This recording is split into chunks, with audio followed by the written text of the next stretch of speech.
What a game of football that was. My mind is completely blown. That was a dazzling display of Premier League football. It was pulsating. It was end to end. It was aggressive.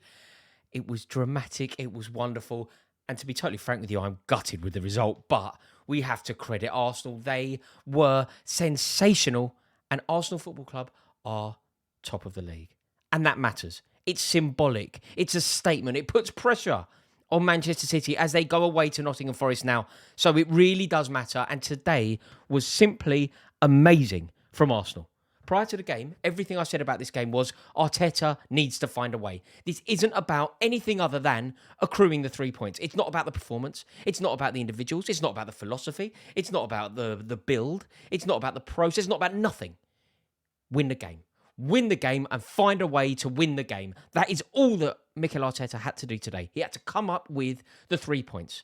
And I'm not holding him to a different standard than I am even my own manager. For Chelsea today, Chelsea need to win. I don't care about anything. I don't want to hear about VAR. I don't want to hear about anything. Win the game, Potter. That is your job. That is what you need to do. And off the back of some fairly uninspiring results for Arsenal, each of those results could be explained. Whether it's Goodison Park, you can explain it because of Dice. Whether it was Brentford, you can explain it because they haven't lost since 1982. Whether it was Newcastle, at the time they were playing very well, they didn't concede goals. And Manchester City were dazzling at the Emirates. You can explain the bad Arsenal results, but we were being there were too many. There were too many explanations. And it got to the stage where the rot needed to be stopped. They needed to arrest it and they needed to come up with a victory in any means possible. Simply win the game. And they've done that. And they have done that in the most spectacular way. They were brilliant. And the fact that they have won it in that way is just outrageous. It demonstrates to us quite the character of this Arsenal team. They want the league. They believe they can win the league. And there is a really, really serious chance that they are going to win the league. The resilience, the character, the fight, the hunger, the determination, the courage, the fearlessness at the end to constantly go for the victory. And look, I'll give Jorginho stick. I don't rate him. I've never really liked him. But for him to have that pot shot when his team needed it most, for him to hit a ball, that isn't his game, that isn't why Arsenal have bought him, but for him to take the responsibility on, for him to decide, I am going to do this, I am going to be the reason that we secure these 3 points. It was massive. He got a bit of luck. Actually, it won't be a Jorginho goal, will it? It won't go down as a Jorginho goal. It's an Emi Martinez own goal, which Arsenal fans are going to love. Do you know I was surprised? You know, there are certain things that you only know about your club when it's your club. Arsenal fans detest Emi Martinez. There is a real resentment from Arsenal fans. I didn't realise that it was quite so bitter, quite so powerful. But I think when he left, Arsenal fans gave him a clap and they wished him well on his way. But since then, Emi Martinez has been chipping away at Arsenal, and it got to the stage where he was booed so aggressively when he came back to the Emirates. So harsh, so aggressive. And they will love that now. Emi Martinez headering the ball into his own net to give Arsenal not only a 3 points, but a psychological edge to stop the rot. It's about 3 points, but it's about so much more than 3 points. Arsenal now sit top of the league. The pressure is now on Manchester City. Arsenal are now out of their rot. There is so much to be happy with if you are an Arsenal fan, because let's remember, at one point today, they were facing a third Premier League defeat in 4 games. But they got there, and that is all that matters. And they did it in a very difficult circumstance. Villa haven't been on good form, but they're up against their former goalkeeper and they're up against their former manager. Their former manager is desperate to get one over on them. They've also gone away from home, going to Villa Park, which is a grand old stadium. The whole end in full voice. You heard the passion going on when Villa were winning. Not an easy place to win. Arsenal have a very good record there, but not an easy place to win. And they did it, and they rose to the challenge, and they were men. It's a very young Arsenal team, but they were strong, they were soldiers. And it's so, so impressive. You know, Mikel Arteta, at one point, it looked like he was losing his head on the touchline, and he's got to stop that, you know. Not because, this isn't me, by the way, this is very important. Please, don't for 1 second think I'm being moralistic or judgmental about it. Go potty, do what you want. I'm not judging it for that reason. I'm judging it for himself. Basically, you can't lose your head now. Not because I care when people lose their head. I think good luck to them. But it's not stressful yet. It's just on Valentine's Day. It's mid-February. Like, if you're stressing like that now, what are you going to be like when the stress actually starts? Because the stress is going to start soon.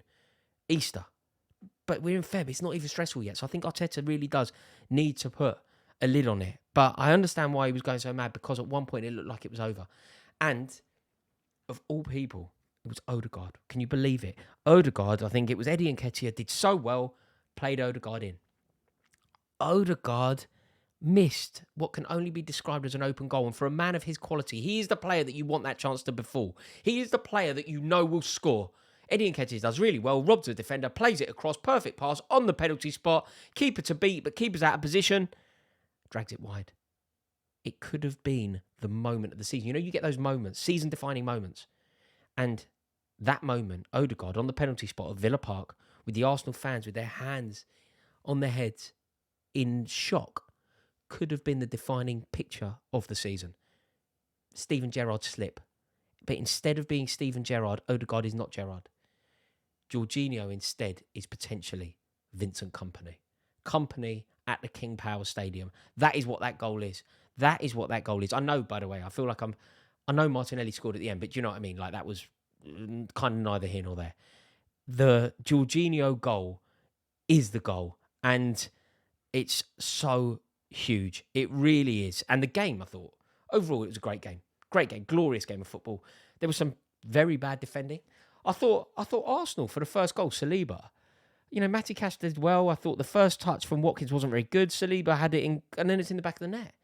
And I thought Saliba should have done more there. He shepherded him wide. He did well, but he let him get the shot in. He didn't make that mistake again. There was a chance when it came again, and Saliba learnt from it. But I thought that was bad defending. I mean, Mings knocking the ball down in the way that a centre-forward would be proud of. Mings basically did what Wout Weghorst wants to do for Manchester United. Knock it down straight into the path of Bukayo Saka, who scores a volley, bang into the roof of the net at Villa Park. Just as I remember he did last season. It's funny, isn't it? It definitely happened last season, didn't it? Saka scored pretty much a carbon copy. But overall, I think it's a great day for Arsenal. The only thing I would say, and I'm interested in your thoughts on this, slightly concerning for Arsenal. Big moments, couple of chances missed, Eddie Nketiah. We always talk about Thomas Partey missing from Arsenal and them not being able to cope with Partey missing. But I wonder, they need Gabriel Jesus, don't they? Eddie Nketiah, he just misses too many chances. And I know, I'm not saying that Gabriel Jesus is Robbie Fowler when it comes to finishing, but he's a better finisher than Nketiah. And at one point in my life, I thought that Eddie Nketiah was just a goal scorer, just a finisher. But the rest of his game has elevated so much that now I look at finishing as his worst attribute. So I wonder if that is what they need. Maybe being without Jesus is going to potentially cost them, so they need him back. But maybe you think Eddie Nketiah can lead the line. Let me know.